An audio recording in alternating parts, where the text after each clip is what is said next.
Dans le cadre de la thérapie de couple, je voudrais revenir sur tous ces mécanismes qui sont à l'intérieur de nous, qui font qu'on accepte ce qu'on ne devrait pas accepter. Mais le problème, c'est qu'on est dans le déni, on ne le voit pas.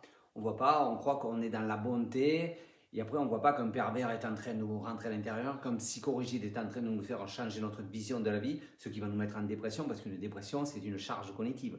C'est quelqu'un qui est en train de s'adapter à un climat qui n'est pas le sien, par la croyance qu'il faut changer, voilà.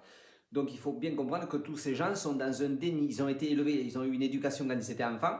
On leur expliquait qu'il fallait arrondir les angles, qu'il ne fallait pas avoir une parole plus haute que l'autre. Alors bien sûr, de temps en temps, ils deviennent agressifs, ils aboient, mais comme ils rentrent à la niche, en définitive, ils restent toujours dans ce mal-être profond. Donc apprendre à dire non, c'est pas facile. Moi, je vois des gens, mais ils me disent, mais c'est mon père, mais c'est ma mère, mais c'est mon mari, c'est mon enfant. Je dis, mais vous ne voyez pas que le mal-être, il vient de là? C'est parce que vous n'arrivez pas à dire non.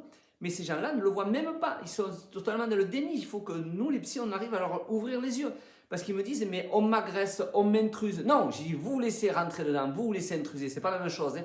Que les autres vous rentrent dedans, oui, mais c'est parce que vous ouvrez la porte, vous ne savez pas dire non. Et donc l'autre va en profiter parce que cognitivement, il y a quelque chose qui s'est mal fabriqué dans notre enfance. On ne nous a pas appris à dire non, à s'imposer, à mettre un cadre, parce que là, tout n'est qu'à faire un cadre. Si le pervers narcissique vous fait du mal, c'est que vous n'arrivez pas à mettre un cadre. Dès le début, il a compris, à partir de là, il va vous détruire, parce qu'il va vous faire culpabiliser que le problème qui est le sien, c'est vous qui le lui donnez. Alors, c'est faux, bien sûr. Hein.